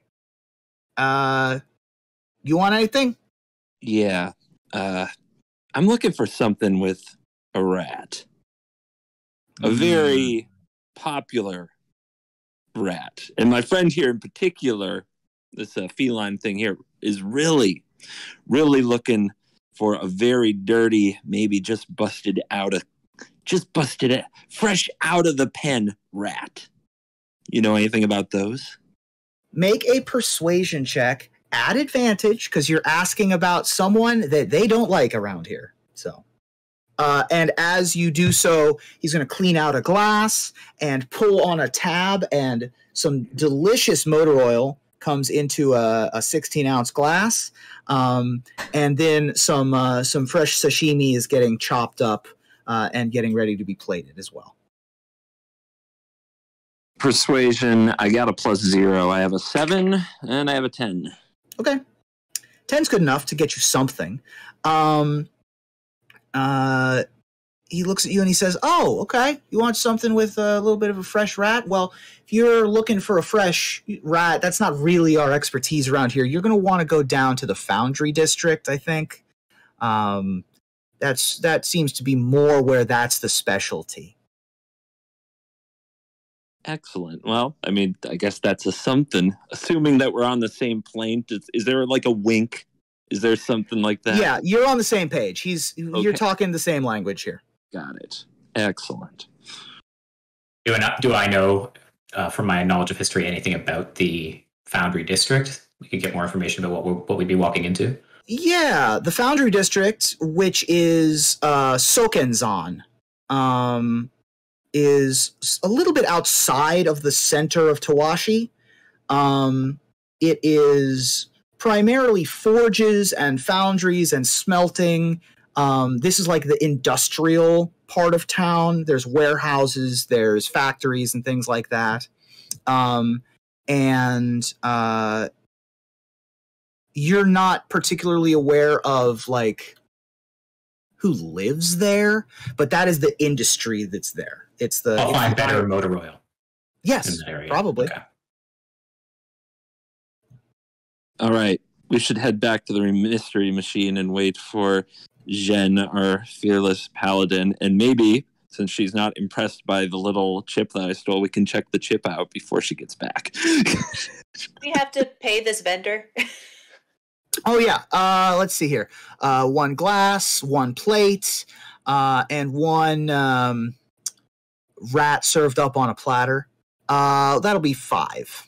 Oops. 5's good. I think I had all the money, guys, just as a heads up. Well, you have all the money that was paid to you. You all have like pocket change. Is there? I think we can afford 5. There are other patrons there at the bar, At the right? desk, yeah, for sure. Yeah, can I maybe use a little sleight of hand and some stealth and just snap 5 from somewhere else? Yes, I love it. Pull. You do a sleight of hand check for me. 10 plus 5. 15. Yep. Sure. Yeah, that works. You are seated next to a very like gluttonous, fat ogre person who just has mounds of empty plates and is just going to town on plate after plate of delicious sashimi, and you are easily able to pull. We'll say 5. Actually, you know what? Roll 2d6 for me. 2d6. 2d6. Love it. Okay. I have a 10. Okay, you're able to pull 10 out of his pocket. Yes. You know what, buddy? Have 10. Keep the change. Oh, you're too kind. Thank you so much. And hey, if you're back in town, stop by the Dockside Chef. I purr and place a hand on Varian's shoulder. Thanks for treating me. And I grab the fish to go. Great. Can I get No this problem. in a kitty bag, please? Right. Okay, beautiful. So you're able to get your meal and head back to the car. Meanwhile, following a pair of alley grifters around a busy place, make a stealth check for me, Jen. and see if they spot you trying to tail them. I has a +3. I got a 5. I'm kind of clunky with my armor. Yeah, got to beat a 12. So Nope. did not do it. So as you're following this pair of just human individuals, one of them has like a big bouffant hairstyle, and another one appears to be a little bit shorter and more scraggly. They catch sight of you and begin to try to lose you. And they are going to duck into an alleyway. Okay. I'm going to try to go after them. I really want to get to talk to them. I don't think I'm going to yell anything, but I do think I'm going to try to follow them. And not particularly quiet or stealthy. What do I need for that? You're just going fast. You're not trying to be stealthy. You are able to round the corner and see as they turned into this alley, and it is a dead-end alley, but as you turn the corner, they are not there. Go ahead and roll a perception check for me. Ooh, my perception sucks. 0. 3. Oh, I lost them. Okay. Poop. You turn the corner. You saw them walk into this alley. And then as you turn the corner into the alley, they are not there. Okay, look around, see, is there like fence they could have hopped, or do I think they maybe went into like an underground little door or tunnel or something? Make an investigation check at advantage because of how you phrased that. Investigation +1. All right, so I got a 19 total and a 9. Yeah. Because of what you specifically just said, which was I look for a fence and I look for if they went underground, you see literally a sewer grate sliding back into place. Great. Okay. I want a stealthy person. So I am going to go back to the car and I am going to ask that CGB go with me. I'm going to specifically ask that the robot and the cat stay behind.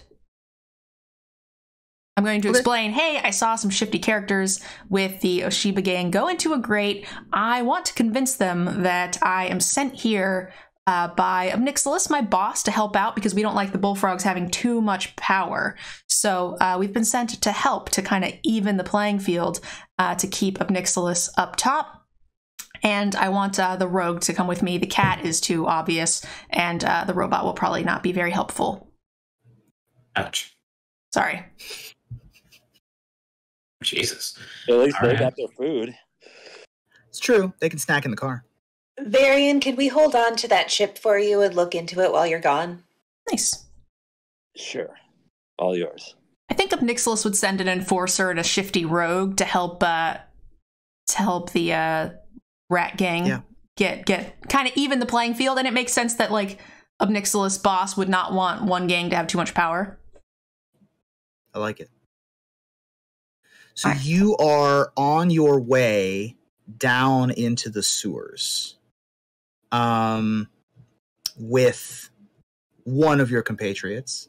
The other two of you are remaining in the car. Yep, we're With looking a into the chip. chip. Okay. You're able to show Varian where these people disappeared. You can easily locate the grate. The grate is now back in place. Mm-hmm. And so it is not just there to be moved. You would have to lift it out. Okay, I go to lift it out. Okay, make a strength check. +2 for just plain strength. I would say you could do 19. athletics. You could do athletics here. 19, well, easy enough. Athletics is even higher. 21. Great. You pull up the grate and set it off to the side, and below you there's a circular maintenance shaft that plunges down into darkness. There's an iron ladder bolted to one side of the shaft. It smells like a sewer. There's a very faint light visible at the bottom, which appears to be illuminating water at the bottom of the shaft. All right. I just look to Varen and I say, no matter how bad it smells, we won't be as bad as the cat. So I just got it Somewhere on I'm authority. hissing. I just got it on good authority that we could be finding Greasefang and Kenzen, and you're saying I need to climb down into a sewer. Alrighty. Yep. Never a dull moment in this party. All right. So I just start going in. Kind of not super stealthy, just more quick. To clarify, there is no light source in this shaft. So as you get into it, Too bad you didn't bring the cat. Bet you wish you brought the robot now. I usually buy torches, but I don't actually think I did this time. Let me see. There's no light source in the shaft. The shaft goes down about 50 feet. Very deep underground. And I have dark vision for 60. And ends. Sorry? I have a torch. Nice. I'm going to use a torch. Okay. You can light the torch. Will the torch explode because of sewer gas, or does it just smell like sewer? Do I smell gas? Make an intelligence check. No. The only thing I went out of my way to buy, because I forgot to go back and buy stuff, was rope. I have rope. An intelligence check. Okay. I guess I have +1 on this. I rolled a 20. Woo! Perfect. I'm freaking smart. You know, so this was a natural 20 to smell the sewer gas. God. So you are not unfamiliar with dark, dank, dangerous places. So you know what type of dangers lie beneath the surface. This is your element, right? You are easily able to pick out that not flammable. This is not a refuse tunnel where methane is going to explode, right?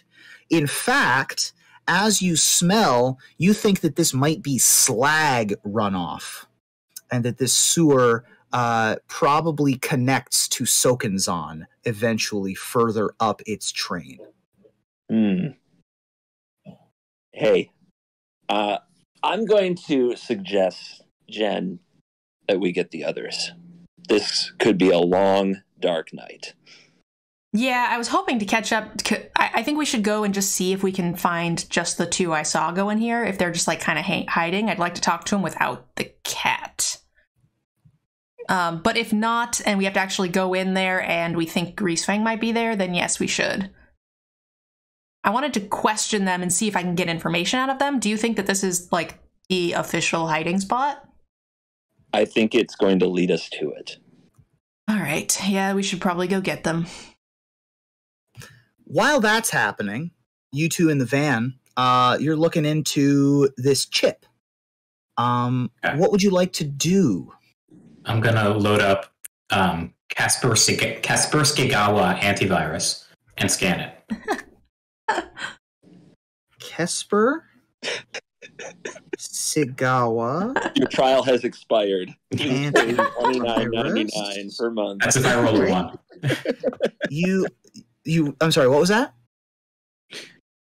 Well, if I roll a 1, then my trial has expired and I won't be able to scan it. But, just make a new email. So you have this kind of dusky chip, and you're looking into it, and you've loaded up the antivirus to be able to protect it or yourself. You also have like slots on your arm that you could probably slot these USB drives into, but also it would fit into any other sort of mechanical situation like this mystery machine. What would you like to do? I've had bad experiences being taken over by computer viruses in the past. Let's put it in the mystery machine. Great. Is that like robot STDs? Right, exactly. You plug in this USB drive. What would you say you think happens? Tell me what you picture in your head happening as you plug this USB drive in. A big array of blocks shows up on the screen representing the memory space of the USB stick, and Kaspersky tries to scan it one block at a time. Okay. Green is clear, red is virus ridden. Great. They're all clear. No viruses here. Just appears to be older, unused type of technology that was probably replaced in some way. Gina, what do you think happens? Well, I would just kind of be poking around the folders one at a time, just trying to see if there's anything interesting, any like accounting information, maybe about an organization of like if this of when the gang has come in, how frequently, things like that, since we found it at the mechanics.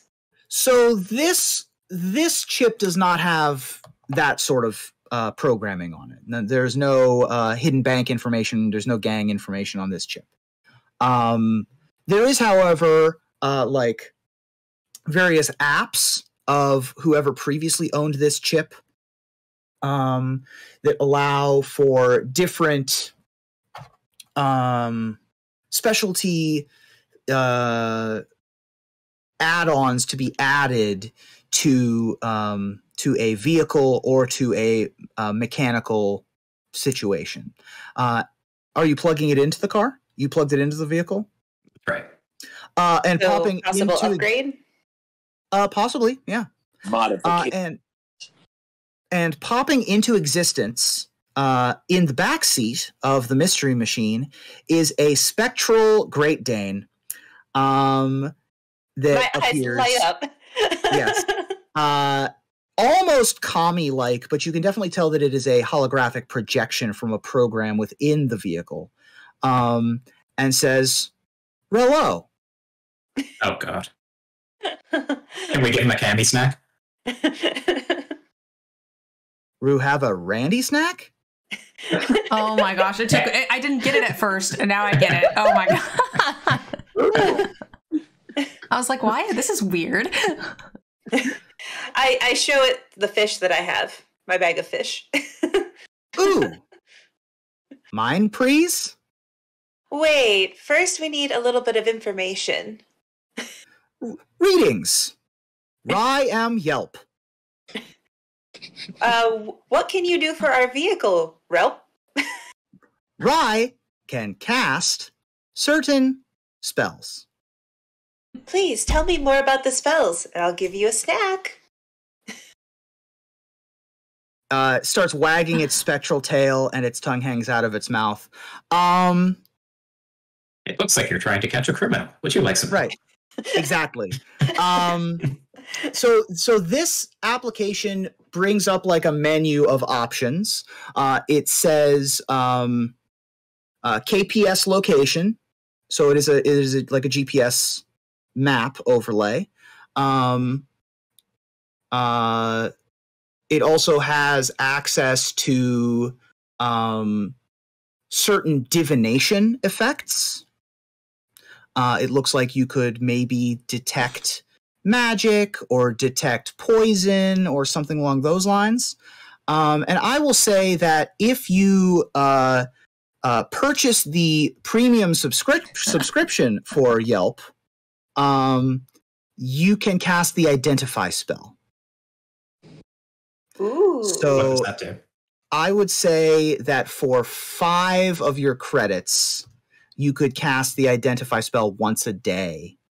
Like one time a day, you could pay 5 credits to cast Identify.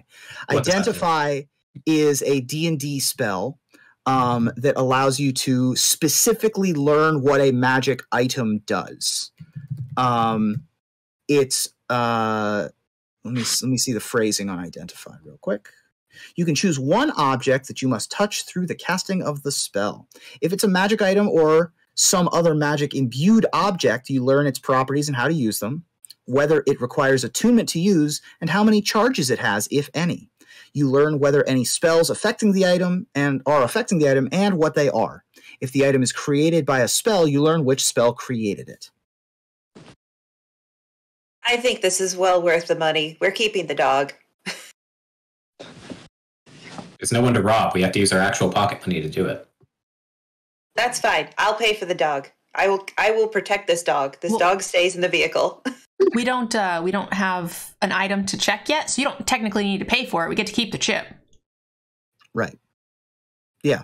And well, the way you phrased it, I thought we were on a trial period with it. Right. Well, no. So the identify feature you'd have to pay for. Okay. But the other stuff of like, hey, Yelp, can I do it? Well, I'm not going to call it Yelp. Let's call it Relp. Relp, can you do a thing? And then we'll make a check to see if it can do a thing. But it has to be like, can you find me on a map or identify an object or stuff like that? How's that sound? Okay. We're inventing this magic item as we go. So at this point, your roguish friend approaches the vehicle, slides open the back minivan door, and beckons you to follow. Probably.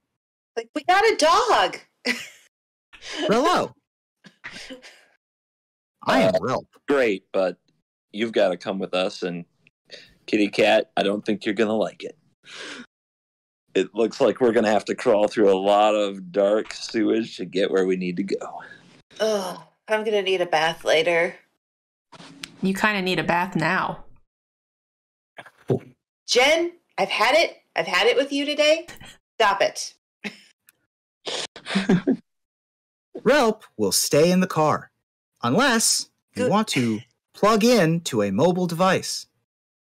Mobile device? That sounds like me. I'll carry a Great Dane on my shoulder. Well, please take Relp with us. We never know if we'll have something that Relp can help us with. Nice. I'll look to Jen for a final decision on that. Yeah. Seems good. Okay. So you're able to unplug Relp from the Surge Hacker mech, which the hologram goes away. I would not plug him in.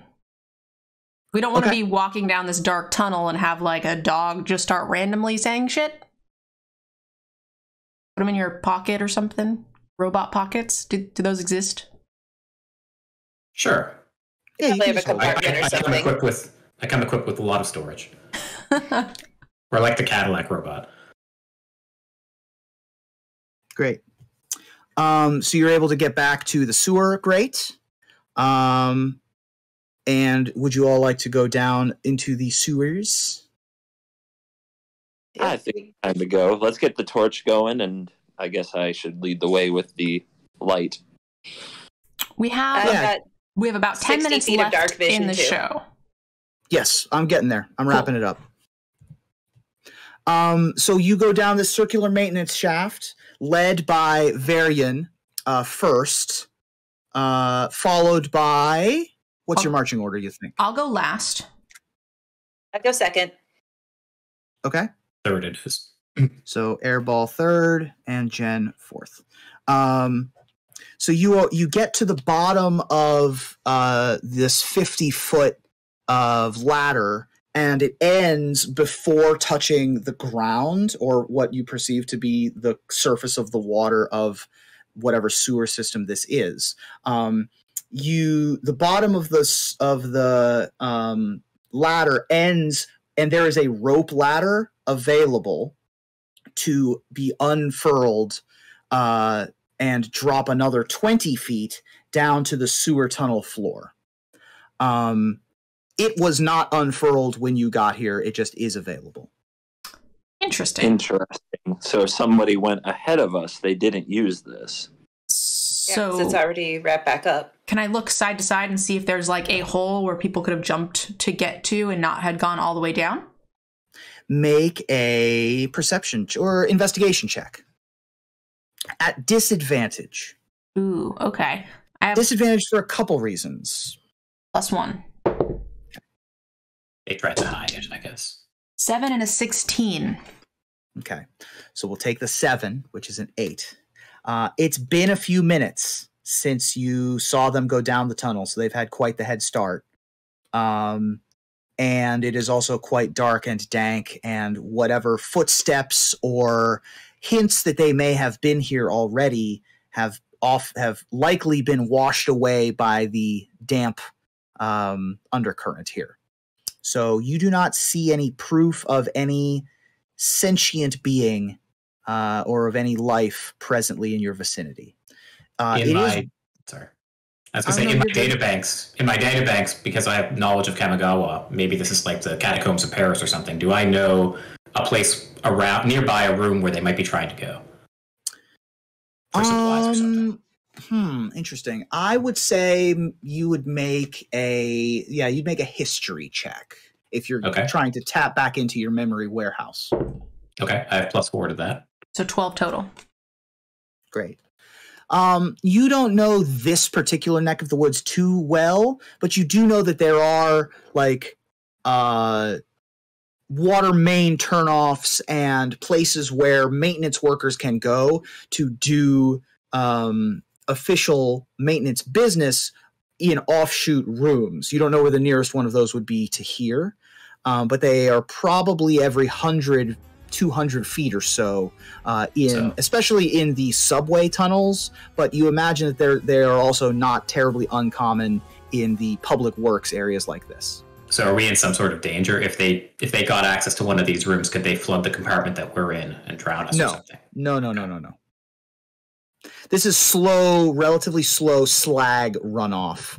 And so there's no like fecal matter, right? This is all old iron and ash and stuff like that.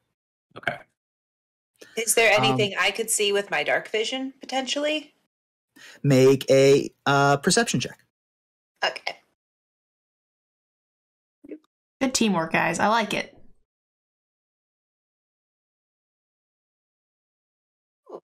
20. 20. My perception is +2. Oh, so it was a natural 20. Yeah. Okay. Yeah, I mean, it's been a while, right? So whatever footprints there would have been are very tough to see. But with a natural 20, you're able to identify 2 sets of grimy boot prints on one of the side walkways that heads off in sort of upstream towards Sokenzan. And only heading one direction, not coming back to the ladder or anything?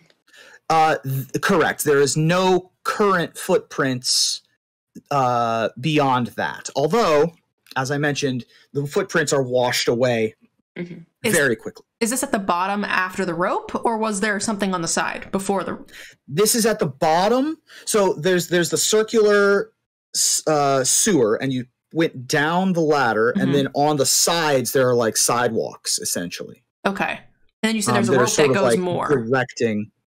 There's a rope that goes... The rope ladder drops down from the iron ladder above. Yes. Okay.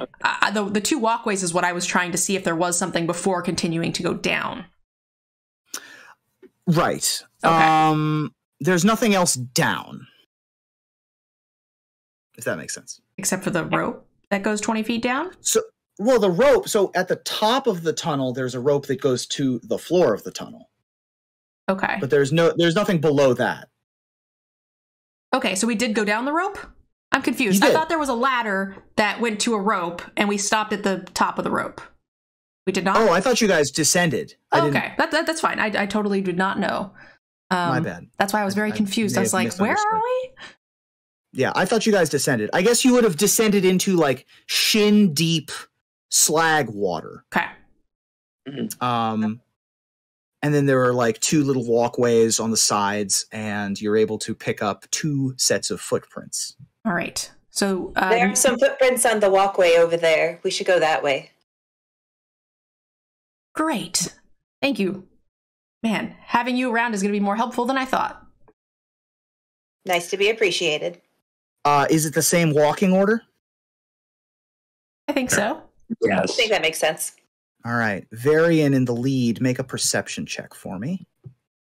And then Bianca, second behind, you can make perception at disadvantage. I rolled a 4. Okay. +2. I've got I guess the disadvantage is a 5 +2. All right. You are meandering your way through the Undercity here when you are surprised, as it seems, that something is in the water. And as you walk past it, it gathers your attention and comes out of the water and is ready to attack. And it looks vaguely like a lizard, but it is made of metal. It is a sort of an iron crocodile-shaped thing, held together with magic and spirit energy, and it looks hungry. And I think that's where we'll cut for this episode. Okay, so we're going to be picking up the episode 3 with what seems to be a crocodile fight. Yes. Yay! How is everybody feeling? Our first time role players here. What do you guys think? That's a lot of fun. I think Ruben did a great job. Yeah. I'm glad you guys had fun. I'm excited that we adopted a dog. You did. Oh, yeah. You did adopt a dog. I have to give him a cami snack at some point. I'm excited to roleplay Relp. CGB, how you feeling? I had fun. I do have to go. Yep. Great. You can go ahead and take off, and we'll say goodbye to everybody. If you guys are watching this on the YouTube channel, we'll put links down below for you guys to check out content and Ruben's social media platforms if you guys enjoyed the show. Big thank you again to Cool Stuff for sponsoring this. Make sure you guys use the link and use code DGEN to let them know that we sent you and to help us get renewed for another show. And thank you guys again for watching, and we'll see you guys for episode 3. Bye, guys. See you guys. Bye. Bye.